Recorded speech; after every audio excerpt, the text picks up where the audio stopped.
What's going on, guys? Today we're gonna take a look at what the people of Reddit have to confess. Let's take a look at what they have to get off their chest. Just sharded for the first time. I don't even know how to feel writing this. I was lying on my bed playing PlayStation, trackies and underwear on, thank God, when I felt a fart brewing. Being 27 years of age and a lad, I just let it out. Except it was not just a fart; it was a shart. Naturally, I ran to the bathroom, past my best friend's room, and proceeded to clean up. I live with three others, so I can't just put my underwear in the bin. People will know. The smell alone was something else. So I did the only thing I could think of. I uncapped the shampoo bottle and shoved them in with a pen I had in my pocket. Put the pen into for good measure, then proceeded to put the shampoo bottle in the bin out the bag. I have never sharded before, but I feel like it's a do or die situation, folks. I mean, yeah, I think you did the best you could. Um, I personally have never had any issues with this, but I have had several friends who can tell you several stories about times. I had one friend who would constantly have issues with this for some reason. I don't really understand why. I don't know how loose your ass has to be for this to be a constant issue, but um, several times had left underwear in the trash can on campus, had left underwear in the trash can in the gas station. Um, not the first time I've heard these kind of stories, but yeah, no, that's disgusting. I mean, you can't let your boys catch you doing something like that. You would never live that story down. So, quite frankly, I'm not mad at you getting rid of the evidence the best way you could. That's a tough situation to be in, but you didn't have anything better in the bathroom. There was no bag out in your trash can in there. There was nothing you could put it in other than the shampoo bottle. I mean, uh, you you really MacGyvered your way out of that. I'll give you credit for that much, but oh man, I got fired from a job I never actually worked. I, 23 male, applied for a remote position last year. The onboarding was chaotic, everything was through email, and they somehow forgot to assign me to a team. I waited, asked around, no response. So I figured I'd chill until someone noticed. 3 months passed. I was getting paid every 2 weeks, no texts, no meetings, no contact. I started treating it like free UBI. I traveled, gamed, lived my best life. Then, last week, HR finally emailed me saying, "Your performance has not met expectations." I laughed out loud. Performance? I literally hadn't logged into a company system once. They fired me and sent a severance check. I didn't even bother replying.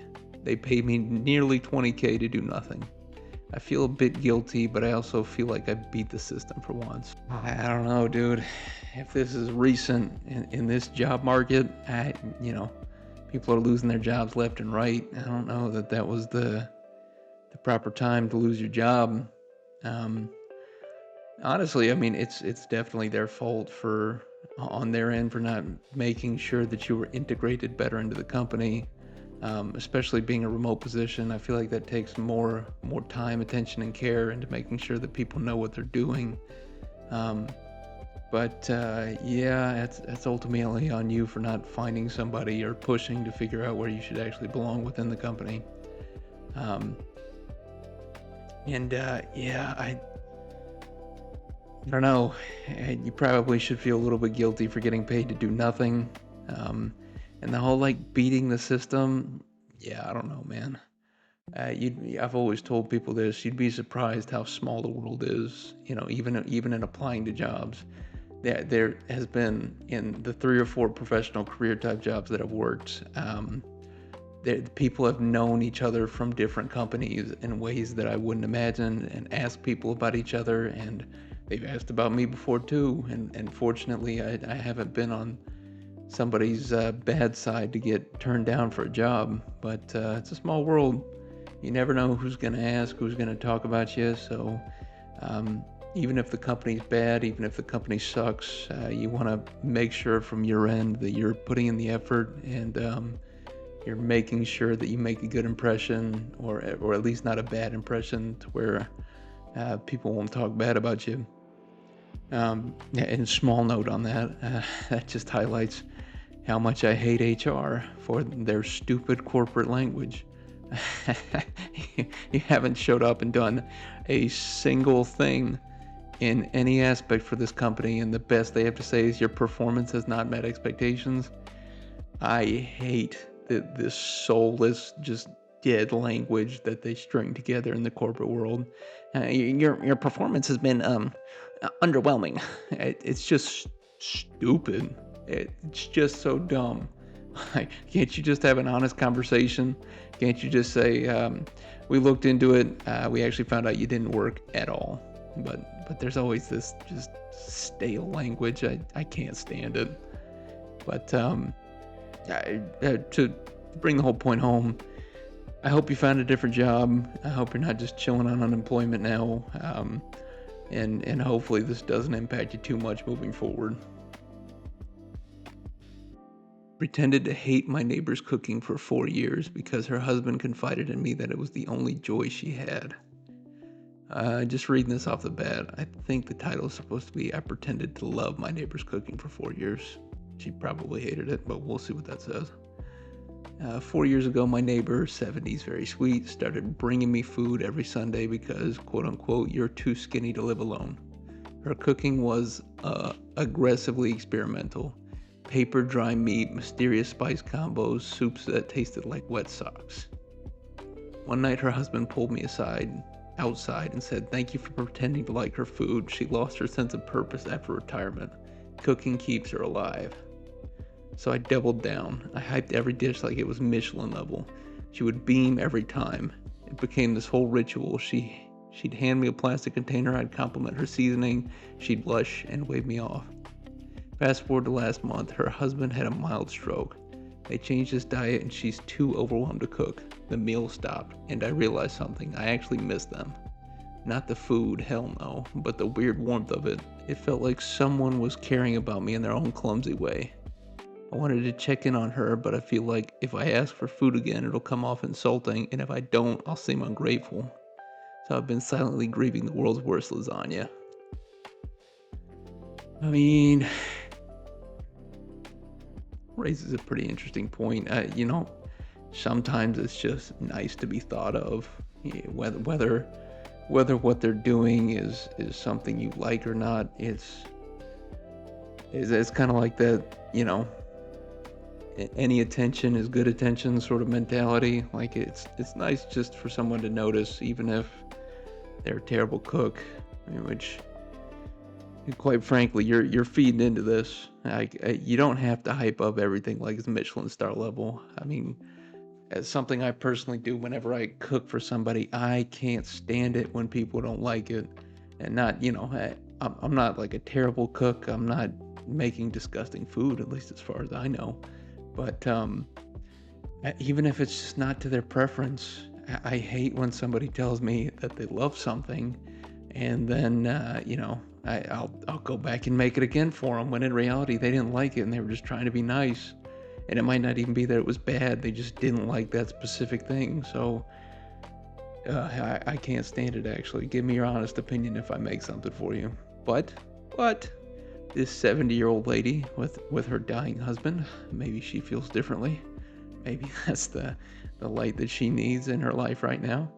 But I don't know. You could honestly probably give her some gentle coaxing towards, better meals. Just push her in the right direction. Maybe I didn't really like cinnamon in that lasagna. I think that was a little bit, not to my liking. It wasn't for me. Anything you can do to coax her in the right direction, but I'm glad you're giving this lady some purpose and direction in life. It's good to have people there to give you a reason to push forward. But quite frankly, I mean, I don't know that it's, you know, her feeding you probably is the sense of purpose in the same way you getting fed makes you feel good. So just her having something to aim towards and something to do, making sure you're fed, even if it wasn't the best food in the world, I mean, she would still have that purpose of like feeding you, and just that feeling of attachment that you're feeling on the other end of that is probably what gives her a sense of purpose there. Um, so I will remain of my opinion that if you don't like food, you should say something. or even if you don't, you don't have to say it's disgusting. You don't have to just outright vomit on the table, but yeah, at least say that you don't prefer it. At least say that you don't like it. But I will give the caveat. In my household growing up, my mom always sort of let people know, any guest that came to the house, anybody, extended family, anything. Hey, if there's something that you do not like, don't feel like you need to finish it. And she just says that before anybody eats anything. You got your own preference, you got your own whatever, it's fine. If you don't like it, don't feel like you need to finish it to be polite, which I think is the right thing to do there. But um, good on you for taking care of this 7-year-old lady and making her and her husband's lives better. I paid a fortune teller to potentially lie to my now wife that we are perfectly compatible. I'm white, now husband to an Asian girl. Both she and her family are superstitious, and they told her she has to go to see if we're an astrological match based on Chinese astrology. I'm a person that is very rational and doesn't like to leave things to chance. We had already been dating for a year, and things were getting very serious when the topic came up. By that time, I was already deeply emotionally invested in the relationship, and when I began to realize that her, the astrological match, was a potential deal breaker, I panicked and knew I could not just gamble on it working or not. So I told her we would go to Chinatown to see a fortune teller. I'm sure there are more sophisticated words for them, but honestly, I don't care much for them or their profession. The day before, I secretly went to Chinatown, met a fortune teller with a good reputation, and paid her $400 to tell my now wife that our astrology and whatnot is perfectly compatible. The next day, we went to said fortune teller, and she did as asked. Even printed out some report sheet that details why we are such a great match. I am happily married now, and our first child is on the way, and I have zero regrets. Well, that just goes to show you how little reputation these places have. If they're willing to just make up a fortune based on money, I mean, that's what they're doing anyways, right? You pay them and they come up with whatever fortune if you don't believe in that. For anybody who does believe in this stuff, I mean, quite frankly, if this stuff is so important to you and the alignment of whatever astrology, zodiac signs, whatever you think is so important, then get this conversation out of the way up front. I don't know why you would do this a year into the relationship. Like this feels like a box you check on the first date. I'm a Pisces, you're an Aries, I'm sorry, this will or won't work. If that's the kind of stuff you believe in, then I feel like that should be something you figure out pretty early on. But I mean, hey, you made your own fortune. Only cost you $400. But shoot, I hope she never finds out about that. I don't think there's any way she would, unless she just put it together based on this Reddit post. But yeah, I don't believe in any of that crap, man. I think it is all vague to the point. I mean, there's been so many videos talking about it and people fooling people into, oh yeah, you're a Capricorn, I can tell, and then they tell them they were lying, and there's just so many times where people have proven that this isn't true. It's all so vague. It's all such generic descriptions of how your day's gonna go, what kind of person you are. Some of it lines up better than others, but it's ultimately feeds into you believe what you want to believe about it. And the things that don't line up very well, it's just you kind of just disregard those portions of it. So I don't know. It's all kind of silly to me, but for some people, this stuff really matters. And I mean, I even had a friend who did some. Forget what it was. It was some sort of ritual like this. The alignment of like the lines on their palms and maybe a hair or something. I don't know. I don't know what I'm talking about because I haven't actually seen it in person. This was the description given to me. But he didn't line up with his fiance, and now they're not engaged anymore. But